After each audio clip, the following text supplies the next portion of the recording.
Mes chers amis, je salue les nombreux amis et camarades que j'ai dans la salle. Moi, je connais à peu près la moitié de la salle. Et je vais vous parler... De quoi vais-je vous parler? Je vais vous parler d'un phénomène qui est fondamental, c'est l'histoire. Qui tient l'histoire, tient l'avenir. Parce que c'est avec l'histoire que l'on forme la base, que l'on forme l'appareil doctrinal, que l'on forme les références des générations de l'avenir. D'ailleurs, c'est pour cela que nos bons amis socialistes ont massacré l'histoire de France, car avec des gens décérébrés, eh bien, on peut faire n'importe quoi. Et je pense toujours à ce proverbe sénégalais, car les Africains ont une sagesse que nous n'avons plus, le proverbe sénégalais qui dit « Si tu ne sais pas où tu vas, retourne-toi et regarde d'où tu viens ». Bon, mais si à partir du moment où on ne sait pas d'où l'on vient, on ne peut pas savoir où on va. Et pour former les citoyens robots du siècle, du millénaire qui vient, il faut couper les mémoires. L'autre moyen qui existe, c'est le moyen de trafiquer la mémoire. Alors, il y a soit la castration de la mémoire, soit le trafic de la mémoire. Et le trafic de la mémoire est peut-être encore plus grave que la première proposition. Et dans le domaine qui nous intéresse, qui est le domaine de l'Afrique, cette évolution est absolument terrible, est absolument dramatique. Parce que l'histoire de l'Afrique en France, dans les pays anglo-saxons, ce n'est pas du tout le cas. Mais l'histoire de l'Afrique en France est devenue un outil politique. Ce n'est plus du tout une méthode historique. Je ne blâme ni ne loue, je raconte, parce que l'historien, en fait, c'est un juge d'instruction. Un juge d'instruction qui ne porte pas un jugement, mais qui publie à propos d'événements historiques et qui balance les événements, qui prend ce qui va dans un sens, ce qui va dans l'autre, et qui essaye d'avancer dans cet écheveau et qui essaye d'avoir une opinion, un peu comme un juge d'instruction. Mais aujourd'hui, ce n'est plus ça. Ce n'est plus je ne blâme, je raconte, c'est j'impose. J'impose mon postulat, j'impose mon idéologie. Et pourquoi? Parce que nous vivons dans une société qui est très claire, le but des élites qui nous dirigent, le but est très simple, c'est le remplacement de la population. Tout le problème est là. Le problème est là, c'est le seul problème qui existe. Les problèmes économiques et le reste sont secondaires. Tous les problèmes sont des problèmes de changement de population dans notre pays. Et pour favoriser ce changement de population, l'on réécrit l'histoire de l'Afrique. L'on réécrit l'histoire de l'Afrique dans le sens qui va toujours aller dans la direction de la culpabilisation, de la direction de l'accusation. Nous ne sommes, par définition, coupables. Nous, Français, nous sommes par définition coupables de tout ce qui est passé en Afrique. Et ce qui est tout à fait fondamental pour l'historien de métier, c'est de voir le décalage de plus en plus important qui existe entre les travaux scientifiques sérieux et la réalité politique et médiatique telle qu'elle nous est présentée. En effet, lorsque, comme moi, l'on travaille beaucoup avec le monde anglo-saxon, l'on se rend compte que l'approche anglo-saxonne est totalement différente. L'approche historique anglo-saxonne n'est pas une approche historique de culpabilisation. Les anglo-saxons ont bien des défauts, mais ils n'ont pas celui-là. Tandis que chez nous, il y a véritablement une coupure entre les travaux universitaires et la représentation des mêmes événements dans les médias, dans l'opinion. Par exemple, pour ne parler que de l'Algérie, je ne vais pas parler de l'Algérie ce soir, parce que nous sommes tous d'accord et nous connaissons tous la question. Je parlerai simplement peut-être du 17 octobre pour montrer à quel point se fait la manipulation. Sur l'Algérie, par exemple, nous avons les travaux de Daniel Lefebvre, son livre, sa thèse « Chère Algérie », qui montre bien ce que fut l'investissement français en Algérie, qui montre bien ce que fut la réalité de cette colonisation en Algérie. Nous avions eu avant lui le remarquable livre du professeur Guanard, qui avait travaillé sur le bilan, etc. Mais ceci ne passe pas dans les médias. L'idée qui apparaît en permanence, c'est celle de la reconnaissance, de la culpabilité, ou de la responsabilité, ou des actions que nous aurions pu commettre ici ou là. Donc il y a véritablement, et c'est un mal français, c'est un mal uniquement français, vous ne l'avez pas en Italie. Moi je fréquente beaucoup les universitaires étrangers, ceci n'existe pas en Italie, ceci n'existe pas en Suisse, ceci n'existe pas en Belgique, ceci n'existe pas du tout en Grande-Bretagne, pas du tout aux États-Unis, et en France. C'est une maladie française. totalement française. Pourquoi? Eh bien parce que depuis 1945, l'université et surtout les départements qui travaillent en histoire, en anthropologie africaine, ont été véritablement pris en main par des équipes politiques. Et aujourd'hui, l'histoire africaine, à part quelques frontières, comme moi, à part quelques résistants, l'histoire africaine est passée complètement aux mains de cette équipe. Et cette équipe recrute par endogamie. Ce qui fait que vous ne pouvez absolument pas, si vous n'êtes pas dans la ligne, vous ne pouvez pas espérer faire une carrière universitaire juriste. Je vais vous donner un exemple. Moi, j'ai quitté l'université depuis maintenant près de 10 ans parce que je perdais mon temps. Je préfère travailler avec des étudiants ou l'école de guerre avec des gens qui sont réceptifs. Je vous donne un exemple. En 30 ans, en 28 ans d'enseignement à l'université de Lyon, je n'ai pas pu former un seul successeur. Pourquoi? J'ai eu des étudiants brillants. J'ai eu des étudiants brillants. Seulement, il est bien évident qu'un étudiant qui travaillait avec un label Bernard Lugan était mort. Donc, les quelques bons étudiants, qu'ont-ils fait? Je leur ai dit, vous quittez Lyon, vous allez à Paris, en disant le plus grand mal de moi partout. Et plus vous direz du mal de moi, et plus vous serez accueillis fraternellement. Et la seule solution pour vous, c'est de faire cela. Faites de la restriction de pensée. Faites de la restriction de pensée. Nous sommes dans un pays occupé, et il faut parler comme dans un pays occupé. C'est-à-dire que on ne peut pas sortir avec le drapeau. Vous allez vous faire fusiller. Du moins, si vous voulez continuer une carrière universitaire. Alors j'ai réussi comme ça à en faire rentrer un ou deux. Mais qui va dire que sur la durée, ces gens vont avoir la colonne vertébrale qui va leur permettre de continuer dans ce domaine-là. Donc ce sont des disciplines totalement perdues. Et les seuls qui arrivent à s'exprimer, finalement, sont des gens comme Daniel Lefebvre, qui viennent du Parti communiste, et qui ont fait toute leur carrière dans le sérail, protégés par le cocon communiste, et qui vont avoir le génie, le grand courage, la force d'âme extraordinaire de faire leur contre-révolution intellectuelle et de dire des choses. Mais Daniel Lefebvre n'aurait jamais pu écrire ce qu'il a écrit s'il avait eu l'étiquette que j'ai eue, moi, quand j'ai commencé ma carrière. Si Daniel Lefebvre était rentré à l'université avec l'étiquette d'Action française, évidemment, il ne serait jamais devenu professeur à la Sorbonne. Et il n'aurait pas écrit ce qu'il a écrit. Donc, voyez-vous, nous sommes dans un monde qui est tout à fait extraordinaire. Nous sommes dans la perversion. La norme n'est plus la norme, nous sommes dans l'inversion des valeurs, dans l'inversion des systèmes. Alors, l'université, les départements africanistes, le CNRS, l'école des hautes études en sciences sociales, tous ces départements qui travaillent sur l'Afrique sont pris en main par le panel qui va du Parti communiste à l'ultra-gauche. Les plus à droite, ce serait les gens du Parti communiste, peut-être. Voilà, c'est ce panel. Et ces gens-là ne sont pas là pour faire de l'histoire. Ils se servent de l'histoire pour faire de la politique. Pour eux, c'est un moyen de subvertir les esprits. Et ils vont sortir n'importe quoi. Ils vont sortir n'importe quoi. Ils vont sortir, par exemple, que les ethnies sont des créations coloniales. Mais bien sûr, c'est évident. Les ethnies sont des créations coloniales. Je dis souvent, bien sûr, non seulement les ethnies sont des créations coloniales, mais je vais aller plus loin que vous. Par exemple, le problème breton, c'est l'occupation allemande qui l'a créé. Mais oui, il y a eu 12 Bretons qui se sont engagés dans les troupes allemandes, donc ça veut bien dire que c'est l'Allemagne qui a créé le problème breton. Bon, là, nous sommes dans le sophisme, dans l'aberration. C'est une idée qui nous fait rire. Nous tous ici qui sommes des Africains, nous fait rire. Comment peut-on soutenir l'idée selon laquelle les ethnies sont des créations coloniales? Mais officiellement enseigné à l'école des hautes études en sciences sociales. Les chefs de département qui s'appellent Jean-Louis Amsel et Jean-Pierre Chrétien soutiennent cette idée. Les Tutsis et les Hutus sont des créations coloniales. Vous voyez? Mais oui, c'était au départ des classes sociales. Les riches étaient les Tutsis et les pauvres étaient les Hutus. Et docteur, voilà pourquoi votre fille est bien, c'est pas.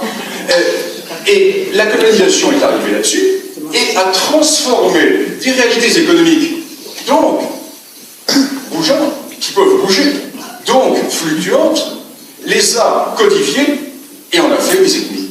Ce qui fait que ces pauvres Rwandais, ces pauvres Hutus et ces pauvres Tutsis sont des victimes de la colonisation. Parce que finalement, c'est la colonisation qui est responsable du génocide du Rwanda et du million de morts. Parce que si nous n'avions pas créé les ethnies, ils ne se seraient pas tués entre eux. Vous voyez le type de raisonnement. Le raisonnement complètement faux, le raisonnement complètement aberrant. Alors quand vous leur dites, parfait, parfait, ce que vous dites est très intéressant, prenons le cas des ethnies africaines. Il y a à peu près 1500 ethnies en Afrique. Quelle perversité de la part des colonisateurs d'aller créer 1500 ethnies. Ah oui, mais non, c'est pas ce qu'on veut dire. Les ethnies, certes, pouvaient exister sous une certaine forme, mais la représentation actuelle des ethnies est une création coloniale. Bon, alors, reprenons le problème. 1890, quand commence le partage de l'Afrique au sud du Sahara, les Wolofs existaient-ils? Les Bambara existaient-ils? Les Peuls existaient-ils? Les Mers n'existaient pas? Oui ou non? S'ils n'existaient pas, vous avez raison. S'ils existaient, vous avez tort. Mais refusez-le. Parce que l'idée qui est ancrée chez ces gens est que tout ce qui se passe en Afrique, tous les problèmes, toutes les difficultés sont forcément des difficultés héritées de la colonisation. Car nous sommes coupables. Et c'est parce que nous sommes coupables que pour nous faire pardonner, nous devons les accueillir. Et que nous devons ouvrir nos bras. Et que nous devons, en réparation des crimes que nous avons commis, en réparation de toutes les horreurs que nous avons pu commettre en Afrique, eh bien, en réparation de tout cela, il est tout à fait normal qu'ils viennent chez nous pour avoir réparation de ce que nous avons commis. Voilà le fond. Nous sommes dans l'ethnomasochisme. Ces gens sont des ethnomasochistes. Mais le problème, c'est qu'ils sont peut-être ethnomasochistes. S'ils étaient ethnomasochistes dans leur petit cercle, cela n'aurait pas d'influence, mais c'est eux qui contrôlent les départements de l'université. C'est eux qui forment nos étudiants. Et plus encore maintenant, les enfants dans le secondaire. Parce que depuis quelques années, nous avons les programmes d'études de l'Afrique. Et moi j'ai mes enfants qui reviennent tous les soirs en me parlant, alors ils sont incapables de vous parler, savoir si Louis XV est avant ou après Louis XIV, mais l'institutrice s'est trompée l'autre jour d'ailleurs. Savoir si Louis XV ou Louis XIV, mais ils vont vous parler du Mansa Moussa, le roi d'empereur du Mali, ça va où est le Mali d'ailleurs. Bon. Nous sommes véritablement dans une entreprise complète, je le disais, de subversion. Alors, à l'époque où j'étais étudiant, ça commence déjà à remonter, puisque j'ai terminé mes études à Nanterre en 68, et avant d'aller à Aix, etc. Bon, à l'époque où j'étais étudiant, ça existait aussi. Mais ça existait dans l'histoire de l'Europe. On ne faisait pas l'histoire de l'Afrique. Moi, j'ai toujours entendu des professeurs nous dire que Katyn était un crime allemand. Katyn était un crime allemand. Et je me souviens d'un camarade qui a eu une très mauvaise note parce qu'il avait dit mais non, c'est pas les Allemands, ce sont les Russes. Le professeur qui était communiste, comme tous les professeurs qui étaient communistes, à part Jacques Hertz, tous les professeurs étaient communistes à Nanterre, sauf Jacques Hertz de 2003, Katyn. Ensuite, on a su ce qui était passé à Katyn. Mais nous savons donc qu'il y a ce système de transformation de l'histoire qui existe. Aujourd'hui, c'est beaucoup plus grave. Parce qu'à l'époque, certes, on nous disait que Katyn avait été réalisé par les Allemands, pas par les Russes, mais nous n'étions pas à l'époque menacés d'un changement de population. Tandis que là, à l'heure actuelle, l'histoire sert à nous coloniser sur place. L'histoire sert à nous désarmer mentalement. L'histoire sert à nous décérébrer mentalement. Alors, prenons l'exemple du 17 octobre. 17 octobre 1961. Je ne ferai pas cette histoire, vous la connaissez aussi bien que moi, si ce n'est mieux. Simplement, vous montrer la différence qu'il y a entre ce qui est dit dans le monde médiatique et politique et ce que nous savons, nous, historiens. L'affaire du 17 octobre, c'est très simple. En pleine guerre d'Algérie, le FLN, qui s'est fait étrier pendant la bataille d'Alger, le FLN, l'ALN, qui a perdu 1. La bataille des frontières. 2. Les guerres intérieures. 3. Qui a vu les fraternisations qui se sont passées sur le forum. Le FLN veut essayer de pousser et veut essayer de peser sur les négociations qui commencent. Et il organise dans Paris une manifestation interdite, et cette manifestation interdite, donc, est réprimée par la police. Bon, parfait. Parfait. L'on nous dit que il y a eu un massacre d'Algérie. Et les porteurs de valises, les héritiers des porteurs de valises, ceux qu'on appelle les frères des frères, réussissent par leur groupe de pression à circonvenir le maire de Paris, M. Delanoë, et réussissent à circonvenir le futur président de la République, donc un an avant qu'il soit élu, et l'actuel président de la République. Alors, on pose une plaque sur le pont, les noyers, etc. Et l'histoire qui est racontée est celle d'un épouvantable massacre d'Algériens à Paris. Or, historiquement, il n'y a pas eu un seul, vous entendez bien, le 17 octobre, il n'y a pas eu un seul Algérien tué. Quel homme, si, ça s'appelait Guy Chevalier, pas français. Et qu'on a retrouvé mort devant le cinéma Rex, le crâne fracassé, partout. Ça peut être des manifestants, ça peut être des voleurs, ça peut être la police française. Il n'y a pas eu un seul mort algérien. Alors, comment savons-nous? Nous savons, par une source qui est absolument non critiquable, Lionel Jospin, quand il était Premier ministre, était assailli par un courant de l'ultra-gauche, du Parti socialiste, qui lui demandait de prendre position sur cette affaire. Et Lionel Jospin, qui avait un défaut, avait au moins une qualité qui était d'une certaine rigueur, et un certain sens de l'État. Et Lionel Jospin, bon, il est là, c'est très simple, je veux que l'on ait le cœur net. Et Lionel Jospin désigne une commission d'enquête chargée de travailler sur les archives qui n'avaient pas été ouvertes jusque-là. Et il désigne un conseiller d'État, le conseiller Mandelkern, qui est un très très haut juriste, qui s'entoure d'une dizaine de spécialistes, de juristes, etc., et qui va rendre un rapport, le rapport Mandelkern. Et le rapport Mandelkern, vous avez sur Internet, vous avez les rapports Mandelkern, vous l'avez, c'est un très long rapport. Vous imaginez le rapport fait par un conseiller d'État, le sérieux de ce rapport. Et le rapport Mandelkern donne 5 morts. Pas le 17 octobre. Pas le 17 octobre. Il donne des morts 2 jours avant, 2 jours après. Et les 5 morts qui sont donnés dans le rapport Mandelkern sont parfaitement localisés. On sait comment ils sont morts. 2 écrasés par des voitures. 2 qui ont été tués par la police alors qu'ils tentaient de s'échapper du stade de Colombes où ils étaient gardés, et un 5e qui a pu être tabassé et qui est mort dans le garde de police. Aucun lien avec la manifestation du 17 octobre. Donc nous avons véritablement un rapport qui est irréfutable. Ensuite, des historiens ont travaillé sur la question. Et ils ont travaillé sur d'autres sources qui sont, elles, absolument irréfutables également, sont les archives de la morgue de Paris. L'idée d'être travaillé sur les archives de la morgue de Paris. Et la morgue de Paris tient ces archives. Bien, le 17 octobre. Et le 18 octobre. Alors qu'on nous dit que les guerres civiles dans Paris, qu'on fusillait les Algériens de tous les côtés, pas un seul cadavre n'est montré à la morgue de Paris. Et tous les chiffres qui nous sont donnés.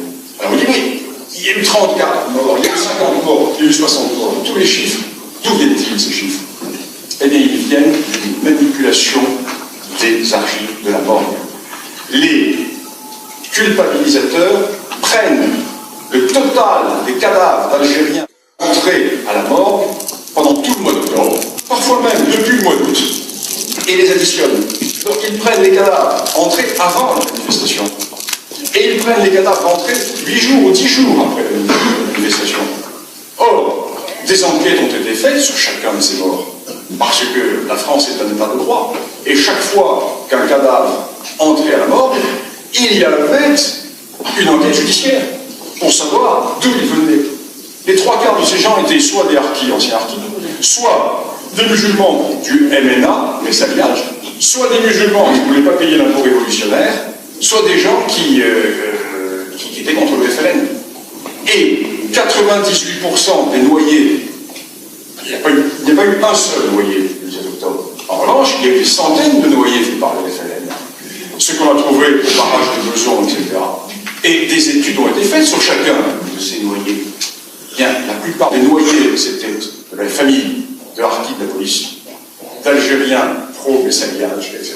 Eh bien, voilà le décalage qu'il y a entre la réalité scientifique et ce qui nous est présenté dans les médias. Ce qui fait que le président Hollande sait très bien, il le sait très bien, parce qu'il a lu le rapport. Moi, ces conseillers l'ont lu, le rapport en interne. Ils ont lu les rapports, les études qui ont été faites là-dessus. Et nous sommes donc en présence, là, d'un cas particulièrement typique de la différence qui existe entre la réalité historique et l'image qui nous est présentée dans les médias. Alors, bien entendu, il y a toujours eu des manipulations historiques. Mais la manipulation historique qui se produit dans le cas précis est une manipulation qui est faite dans un but politique précis.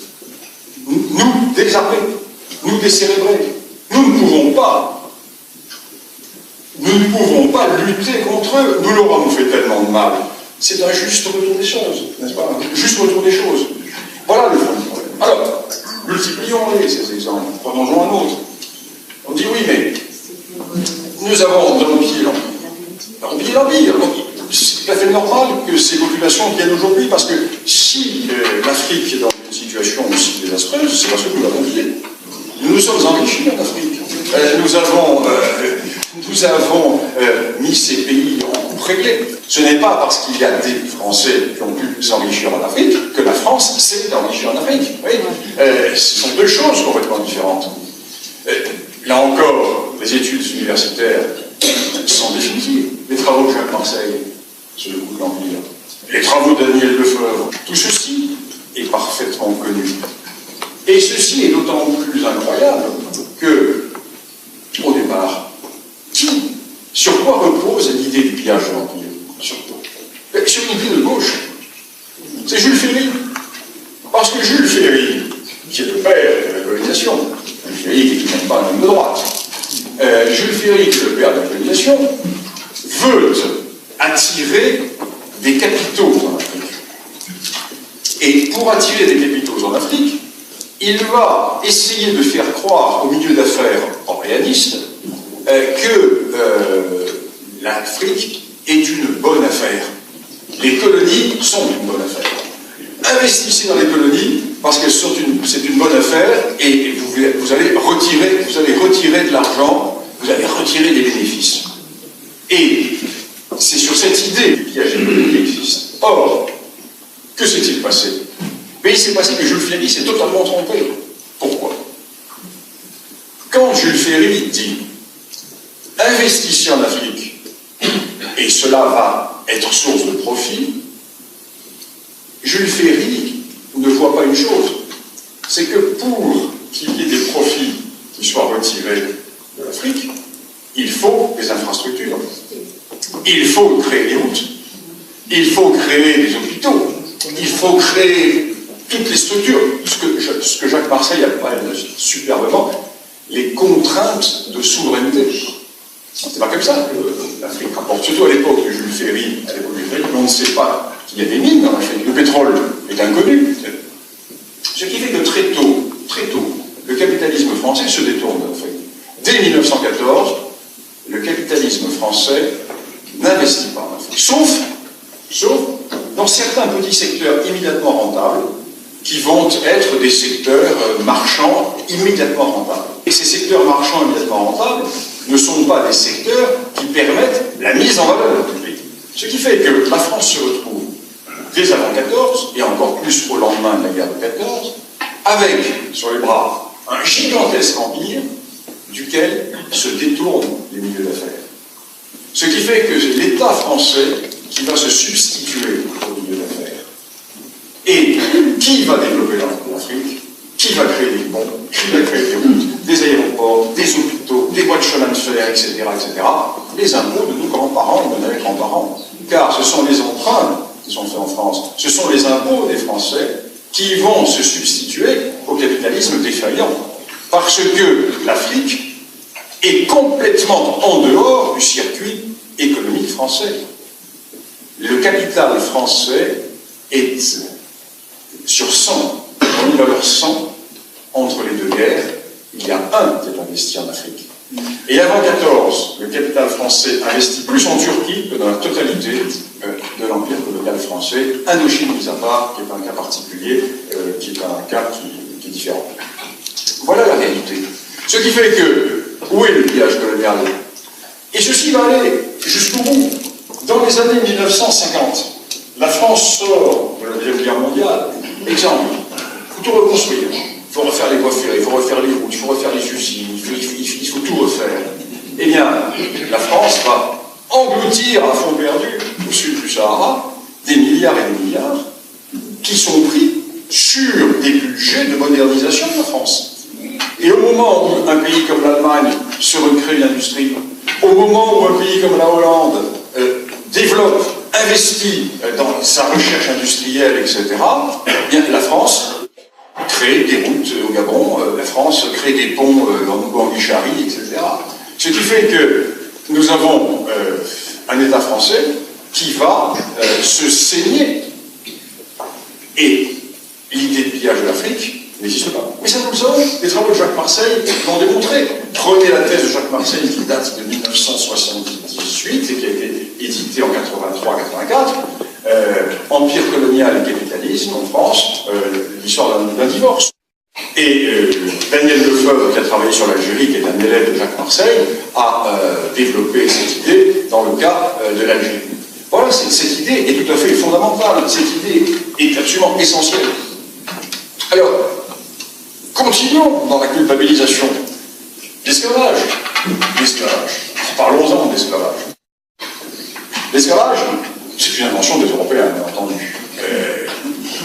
Bon, le grand historien Brodel disait, tout de même, l'esclavage n'est pas une invention diabolique de l'Europe. Tous les peuples furent esclavagistes. Mais à l'époque qui nous intéresse, certes, il y eut l'esclavage européen, mais on ne parle pas d'un deuxième esclavage, qui est l'esclavage arabo-musulman, qui lui est antérieur et postérieur, parce que la traite des esclaves pratiquée par les Européens, j'en parlerai tout à l'heure, mais elle va durer 2 siècles. Elle va durer 2 siècles et demi. Tandis que la traite arabo-musulmane commence avec l'expansion de l'islam et se termine avec la colonisation. Parce que, voyons bien une chose, aujourd'hui,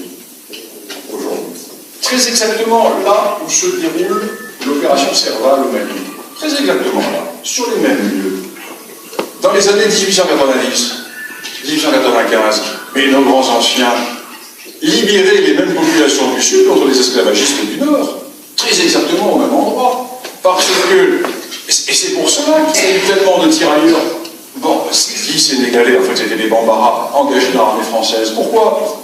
Mais parce que quand sont arrivés Archinard, quand sont arrivés le colonel Trintignant, quand sont arrivés tous les colonisateurs remontant par le Sénégal, arrivant dans la vallée du Niger et arrivant dans la région de l'actuel Bamako, qui n'existait pas à l'époque, la région de l'actuel Bamako, c'était le cœur du royaume Bambara, qui, pendant un siècle, avait résisté aux islamistes. Les Bambara étaient restés animistes. Et le royaume Bambara venait juste d'être écrasé par les islamistes du Nord depuis une dizaine d'années, avec le grand djihad d'El Al-Shoma. Et les Bambara ont accueilli les troupes françaises, mais comme l'autre jour, quand l'opération s'appelait même, leurs descendants, bravo les Français, merci de nous libérer des esclaves. C'est ça la réalité. Et donc, du coup, ces Bambara se sont engagés dans l'armée française pour, avec les Français, aller régler leur compte à leurs esclavagistes au Nord. Et exactement dans les mêmes endroits, exactement dans les mêmes lieux. Ensuite, les colonnes françaises sont remontées vers Gao, vers Tombouctou. À Tombouctou, le colonel de Trintignant va repousser les Touaregs Ifora, dans les Ifora, là où nos troupes spéciales à l'heure actuelle sont en train, avec les Touaregs, de lutter contre les islamistes, ceux qui se prétendent islamistes, et tout cela pour libérer les populations du fleuve qui étaient réduites en quasi-esclavage. Donc l'histoire se répète toujours. Donc on oublie cet esclavage. On oublie que la colonisation y a mis un terme. Alors revenons à cette traite des esclaves. Nous sommes coupables, il n'y a qu'un seul esclavage. Madame Taubira, lorsqu'elle a fait voter sa loi, elle était créée. Et je cite la phrase exacte dans mon livre, je ne l'ai pas de mémoire, mais je la cite exactement, je la cite à peu près. Je pose la question, mais le journaliste pose la question, interview qu'elle a donnée au Point. C'est extraordinaire. J'ai retrouvé ça, je l'ai publié. Donc, quand cette loi est sortie, la loi Taubira était tout à l'heure. Mais pourquoi ne parlons-nous que de la traite européenne et la traite musulmane? Parce qu'il ne faut pas culpabiliser les jeunes arabes des banlieues avec cette histoire. Elle le dit textuellement. On peut nous culpabiliser, nous, avec une histoire dont nous ne sommes pas responsables. Donc, vous voyez, l'histoire est un outil politique. L'histoire est un outil politique, ce n'est plus une science. D'autant plus que Mme Taubira sait très bien ce qui s'est passé. Elle a quand même fait des études, elle sait très bien ce qui s'est passé. Alors donc, quelle fut la réalité de cette traite? La réalité de cette traite, je parle de la traite européenne, c'est que la moitié de l'Afrique a vendu l'autre moitié. Et que qui s'est enrichi davantage les chefs esclavagistes africains que les Européens? Les Britanniques ont fait des études superbes là-dessus, superbes. On publie les résultats également. Parce que les Britanniques n'ont pas comment dirais-je, ces vapeurs qu'ont les Français. Des études très claires. Ils ont démontré qu'au moment où la traite était la plus puissante, au moment de l'apogée de la traite, les plus grands armateurs anglais qui participaient à cette traite gagnaient infiniment moins que les responsables politiques des États africains qui étaient esclavagistes. C'est du rapport de 1 à 10. Et en fait, c'est ça l'Afrique. Une partie des Africains a vendu l'autre partie des Africains. Et qui a vendu? Eh bien, ceux qui ont constitué les États sur les côtes. Et ces gens-là se sont retrouvés du jour au lendemain quasiment ruinés. Parce que du jour au lendemain, c'est l'Europe qui décide d'abolir, ce n'est pas l'Afrique. L'Europe décide d'abolir la traite, et à partir de ce moment-là, tous ces royaumes esclavagistes, Dahomey, le royaume d'Oyo, toutes ces entités du littoral, le royaume de Loango, etc., toutes ces entités sont ruinées. Les patrons, qu'est-ce qui se passe? On peut plus faire de commerce, de quoi allons-nous vivre? Ah non, mais c'est fini, moralement, terminé, la traite, débrouillez-vous, là. Et l'on va voir à ce moment-là ces royaumes côtiers qui vont péricliter, et ces royaumes côtiers vont péricliter au moment où, au nord, dans le Sahel, dans toute la zone qui part du Sénégal et qui va jusqu'au lac Tchad et qui dépasse le lac Tchad et quasiment jusqu'à la mer Rouge, jusqu'au moment où, dans ces zones, l'esclavage continue. Et continue sur une échelle encore plus importante qu'avant. L'époque où, au moment où nous arrêtons la traite, apparaît un mouvement esclavagiste considérable dans la région du Sahel, avec El Hadj Omar, avec Sékou Amadou, avec tous ces grands chefs, avec Rabat, que nous allons, vous voyez cette image du petit journal avec la tête de Rabat fichée sur une lance, porté par les tirailleurs, le chef esclavagiste de Rabat, avec Snoussou, qui dévastait tout le nord de l'actuelle République centrafricaine, qui ravageait toute la partie sud du Tchad, et que nous allons stopper la bataille de Rabat et de Bousserie sur le lac Tchad. Et tout ceci est une réalité. Donc ces pays du Sahel vont se lancer à l'assaut de ce réservoir humain esclavagiste du Sud. Les Européens ne sont plus là, et la colonisation va se produire au moment où nous allons arriver et nous allons les bloquer. Donc c'est un phénomène qui est un phénomène de relativité. Alors je ne dis pas que la traite n'a pas existé, non. Je dis simplement que les Européens, d'abord, l'historien n'a pas apporté de jugement de valeur sur le passé, l'historien n'est pas un moraliste, l'historien n'est pas un jury, l'historien n'a pas à dire ce qui était bien et ce qui était mal. D'abord, dire cela prouverait qu'il n'est pas historien. Parce qu'il y a deux choses que doit éviter l'historien. Se tromper dans sa chronologie et se tromper dans le contexte historique. On ne peut quand même pas, au nom de notre philosophie dominante actuelle, juger des attitudes et des décisions ou des politiques prises dans une époque de contexte différent. Ça, c'est ce qu'on apprend en première année d'histoire, premier trimestre, première semaine d'histoire. Hein. En droit, on apprend en première leçon les cas d'annulation du mariage, et en histoire, on apprend le contexte historique. Ne pas vous tromper de contexte historique. Ça, c'est fondamental. Ce qui fait que l'on se trompe complètement dans le contexte historique, donc l'on ne fait pas le travail d'histoire, enfin le travail des moralistes, enfin des philosophes, enfin le travail de politique. Ceci est évidemment déterminant parce que nous voyons là cet immense décalage. Alors, dans l'histoire africaine, c'est encore plus important parce que l'histoire africaine, non seulement est prise en main par, j'allais dire, une secte politique, on peut dire une secte politique, qui recrute par endogamie, mais ça va encore au-delà. Ça va encore au-delà parce que, par le système français, cette déviance est encore accentuée. Je vais essayer de m'expliquer d'une manière assez simple.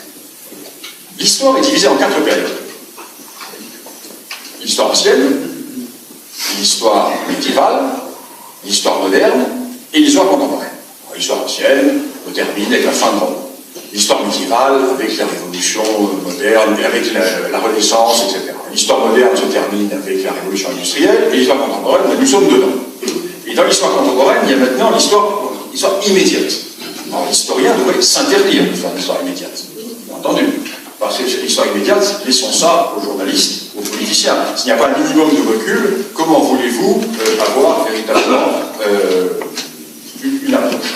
Or, dans le domaine français, quasiment toutes les thèses sont des thèses d'histoire contemporaine. Pourquoi?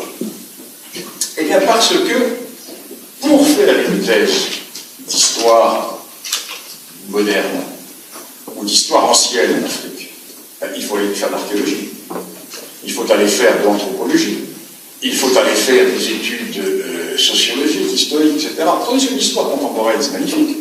Vous faites de l'histoire d'Afrique sans bouger de chez vous. Sans bouger de chez vous. Toutes les archives coloniales sont à Aix-en-Provence. Sont à Aix-en-Provence. Ce qui n'est pas à Aix-en-Provence va se retrouver dans tel ou tel fond. Donc aujourd'hui, nous voyons des gens qui se baptisent, qui s'autoproclament africanistes, tous ces spécialistes africanistes que vous voyez à la télévision, pas l'intellectuel. Voilà, une émission de 10 jours ou de 15 jours. Ces gens font des thèses qui sont des thèses à partir des archives coloniales. Ce ne sont pas des thèses sur l'Afrique. Ce sont des thèses portant sur la période coloniale en Afrique. Mais ce ne sont pas des thèses sur l'histoire de l'Afrique. Moi, quand j'ai fait mes thèses, je suis resté 11 ans au Rwanda, j'ai fait 2 doctorats sur le Rwanda, un sur l'économie d'échange dans le Rwanda avant la colonisation, et l'autre sur la société agro-pastorale rwandaise des origines jusqu'à l'arrivée des Européens. Là, c'est un travail de terrain, d'anthropologie. Il n'y a pas d'archives là-dessus. Hein. Il faut travailler sur d'autres sources.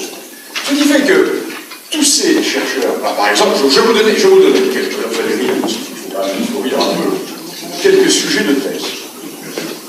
Les relations entre hommes dans les milieux homosexuels algériens à Paris dans les années 1930. C'est pas un sujet qui fait rêver les élites. Hein? C'est pas un sujet exaltant. La grève des notaires porte Dakar sous le front populaire. Évidemment, c'est pas la peine d'aller à Dakar, vous êtes des archives à Paris. Comment dirais-je, le rôle des sages-femmes dans la promotion de la femme indigène en Oubangui-Chari. Bon, c'est un sujet très intéressant, je crois. Pendant ce temps, les anglo-saxons travaillent sur les migrations ethniques, sur la façon dont telle population, en s'adaptant à son milieu, a développé tel type de société, etc. Alors, ce qui fait que la déviance est totale.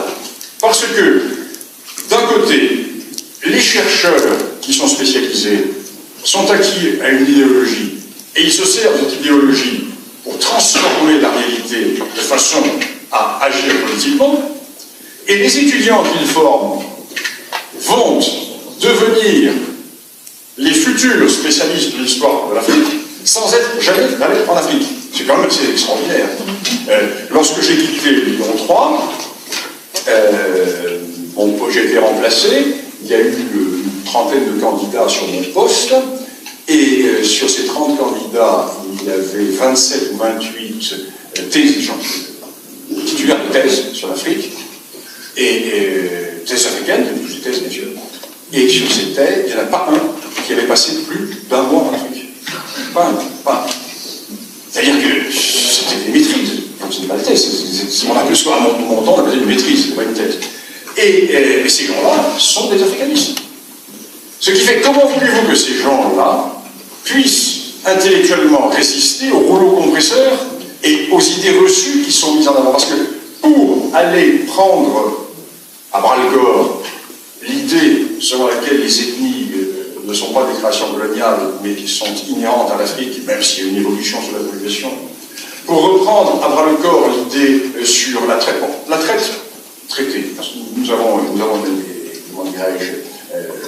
des travaux qui ont été faits, mais tout ce qui est contemporain, échappe à la critique. Car ces gens-là ne sont pas formés, et ces gens-là, n'étant pas formés, vont former des gens sous-formés.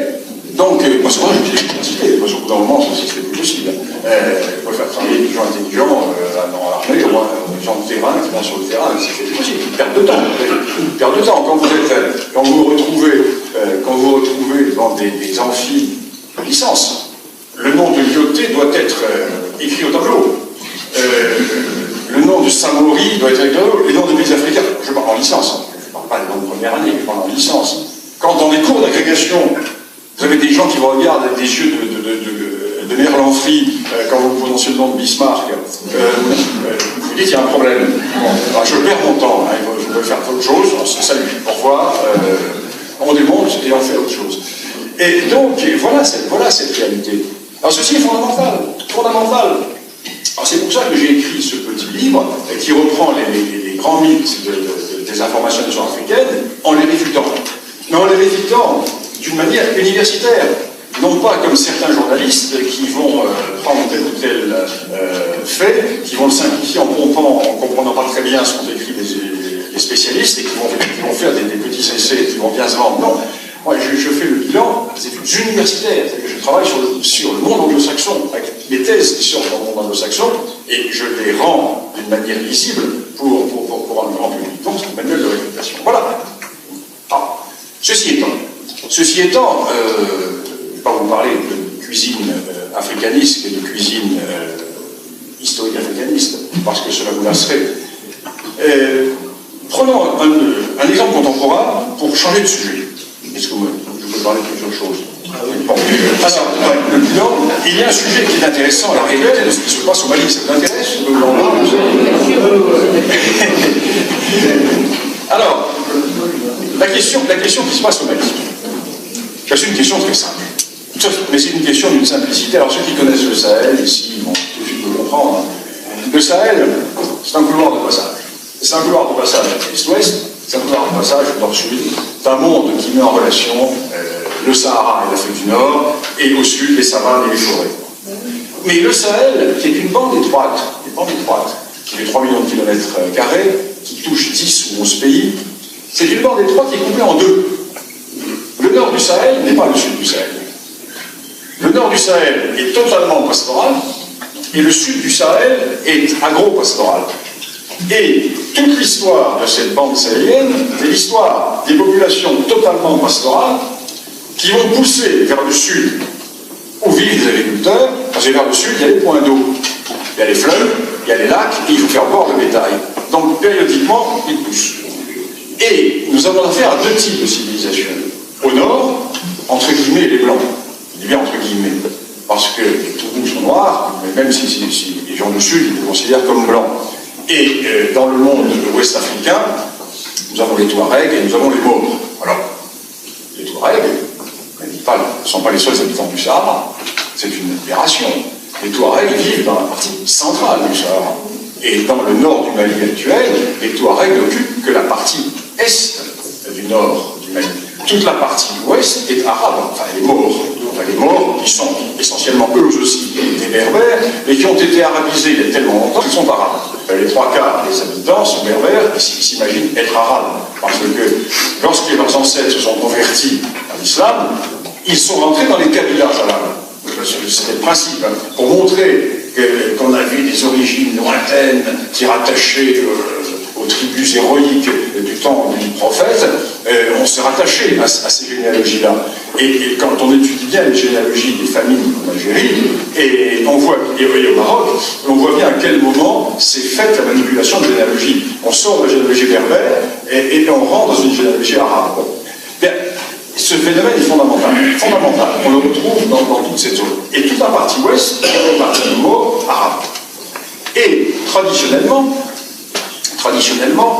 ce monde sahélien, donc l'actuel Mali, l'ancien Soudan français, ce monde sahélien a connu deux phases. Des phases pendant lesquelles les peuples noirs du Sud ont constitué le royaume du Ghana, le royaume du Mali, le royaume de Songhai, et quand ces royaumes existaient, ils réussissaient à tenir éloignés du fleuve les Touaregs et les Maures. Soit par une force militaire, soit parce qu'ils les achetaient, soit parce qu'ils avaient avec eux des rapports d'ordre économique. Et chaque fois que ces royaumes noirs se limitaient, les populations du nord descendaient vers le sud. Et ces populations du nord descendaient vers le sud, et le phénomène s'accélère au XVIe siècle, quand le dernier grand royaume de la boucle du Niger, qui est l'empire Songhai, du nom de la population éponyme, les Songhai, est attaqué. Alors là, par une expédition étonnante, vous en avez sûrement entendu parler, mais je fais une parenthèse là-dessus, c'est étonnant, l'expédition marocaine de Tombouctou. Avez-vous entendu parler de l'expédition marocaine de Tombouctou? Le sultan du Maroc, qui commerce avec l'empire Songhai, qui commerce avec cette région de l'Ouest africain, ne voit plus d'or arriver. Et l'or ne traverse plus le Sahara à destination du Maroc. Pourquoi? Parce qu'entre-temps, les Portugais ont découvert l'Afrique, les Portugais se sont installés sur le littoral de l'Afrique de l'Ouest, et les zones de production d'or qui sont dans le sud de la Guinée et dans le sud du Sénégal actuel vont se détourner vers le littoral. Il est bien plus intéressant de faire quelques centaines de kilomètres pour arriver jusqu'au port où sont les Portugais, qui transportent le même matériel que les caravanes sahariennes, mais sur de plus grandes quantités moins chères, que de se livrer à des séries d'intermédiaires qui, pendant des semaines et des semaines, vont acheminer cet or jusque dans le Maghreb et dans le monde méditerranéen. Donc, le commerce de l'Ouest africain est détourné vers le Sud, ce qui fait que les royaumes de l'Afrique de l'Ouest, sahéliens, se ruinent. Donc, le sultan du Maroc ne voit pas ça. Il se dit, l'empereur du Songhai ne veut plus commercer avec moi, donc il le somme de reprendre des relations. Et l'empereur du Songhai n'en voit plus. Et le sultan du Maroc organise une expédition. Une expédition à travers le Sahara. Une expédition avec 10 000 hommes. 10 000 hommes dirigés par 8 caïds. Sur les 8 caïds, 7 Espagnols. 7 Espagnols convertis à l'islam, les renégats. Ce qu'on appelle les renégats. Et la plupart des troupes d'élite qui vont composer cette expédition, les Espagnols également, convertis à l'islam. À l'époque, on passait facilement d'un camp à l'autre. L'aventure était belle, vers Tombouctou. Et le Pacha Joder qui dirige l'expédition est un Espagnol. C'est un Asturien. Et l'expédition arrive dans l'Empire Songhai, évidemment, écrase l'Empire Songhai, et l'Empire Songhai n'existe plus. Les Marocains vont installer un pachaïque, donc ils prennent possession du Garopo. Très exactement là où se passent les événements à l'heure actuelle. Et au bout d'un certain temps, ce pouvoir marocain se relâche, ce qui fait que les Touaregs, qui jusque-là, surtout la tribu des Sifora, dans le cœur, et le massif des Sifora, dont on parle beaucoup en ce moment, parce que la guerre se passe là-dedans, les Touaregs Ifora, éponymes, vont descendre vers le sud. Et ils vont s'installer, piller toute la zone de la boucle du Niger, jusqu'au moment où va arriver la colonisation qui va rétablir d'autres rapports et inverser les rapports. Voilà la longue durée. Dans cette longue durée, il est bien évident que les événements, car nous sommes en Afrique, il y a une mémoire historique. Une mémoire historique. Alors, historique, c'est-à-dire que, par exemple, dans l'Afrique de l'Est, dans toute l'Afrique de l'Est, l'Afrique centrale, la notion de chronologie du passé n'est pas la même que chez nous. Par exemple, en Swahili, hier, c'est Zaman. Mais hier, c'est Zaman, c'est hier. Hier, quand je suis allé dîner avec mon camarade Jean-Louis, mais c'est également Marignan 1515. La profondeur de hier, c'est hier. Ce qui fait qu'il y a une permanence du passé que nous n'avons plus chez nous. Parce que nous vivons, nous, dans un monde où le passé est oublié.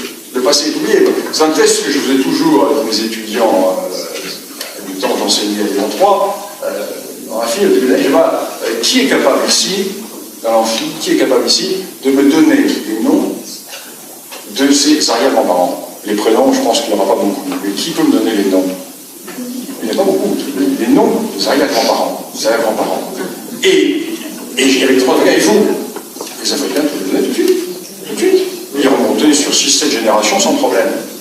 Parce que nous n'avons pas la même conception de la mémoire.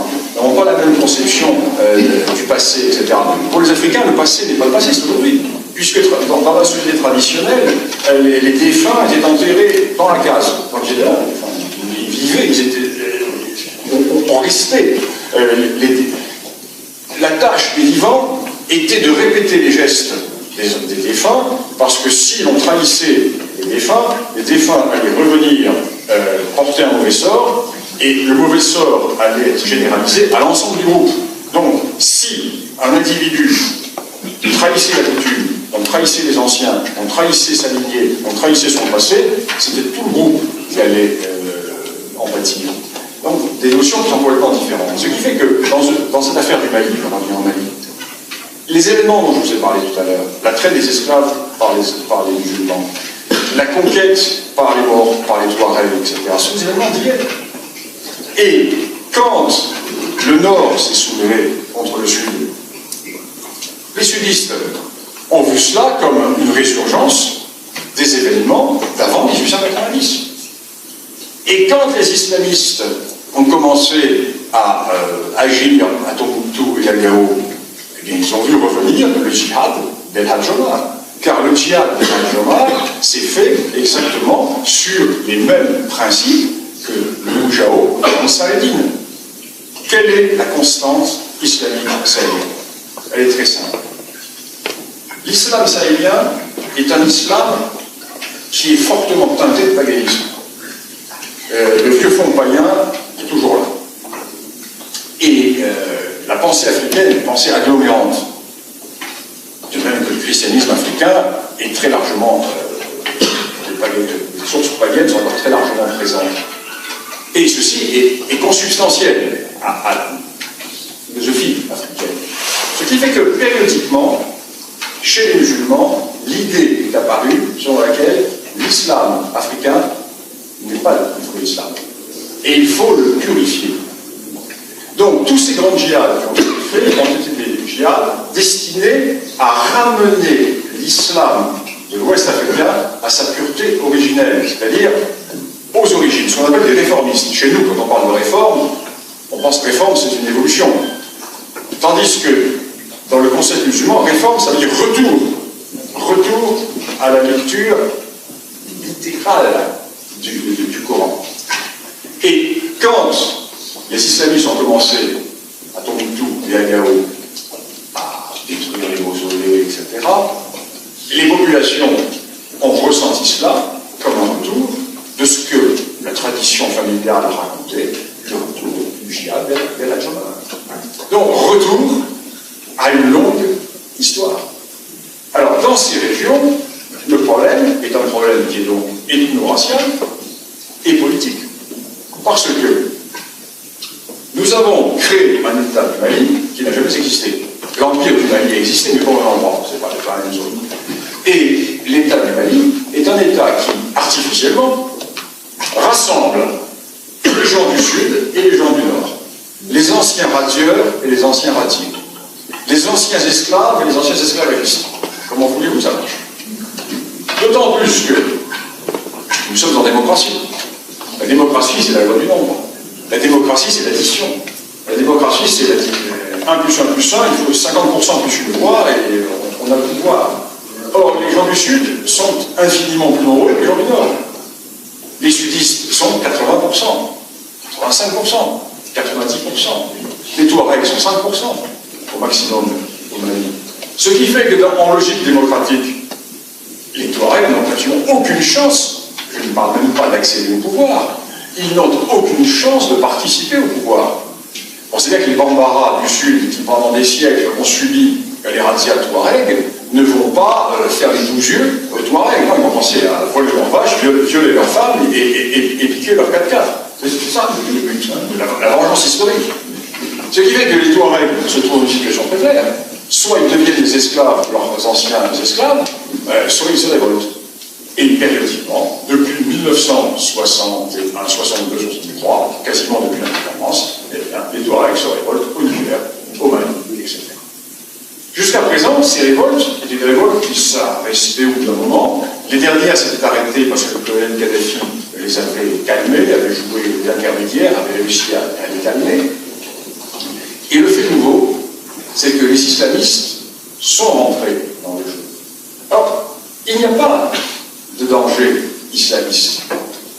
L'islamisme dans cette région, c'est la surinfection de la plaie. Mais la plaie existe avant. L'islamisme va se mettre dans une plaie. C'est la surinfection de la plaie. Mais ce qui crée la plaie, c'est l'opposition ethno-raciale entre les nordistes et les sudistes. Et les islamistes vont profiter avec opportunisme du soulèvement pour prendre petit à petit le contrôle de la zone et pour évincer les Touaregs. Les Touaregs vont se retrouver sans armes, sans munitions, sans essence. Et ils vont se faire évincer par les islamistes. Et les Touaregs vont se réfugier sur la frontière algérienne. Et ils vont tenir une petite zone, prêt à passer en Algérie en cas de problème. Jusqu'au moment où a lieu l'intervention française, qui rechange complètement les cartes, qui rebat complètement les cartes, dans la mesure où les islamistes sont en phase d'éradication, les Touaregs reprennent le poil de la bête. Oui, mais alors, là commencent les choses sérieuses. Et là commencent nos gros problèmes auxquels nos autorités politiques n'ont pas directement pensé. Et d'où ce problème? 1. Les sudistes qui nous ont accueillis comme des libérateurs vont se retourner contre nous. Comme en Côte d'Ivoire. Gbagbo a oublié que c'était l'armée française qui l'avait sauvé quand il y avait eu la descente des nordistes et que l'armée française était interposée. Dans un premier temps, il a été sauvé par cela. Autrement, les nordistes ont fait boucher de sa gendarmerie. Et ensuite, Gbagbo va se retourner contre les Français en devant empêcher de reconquérir le Nord. Et là, il va se passer exactement la même chose.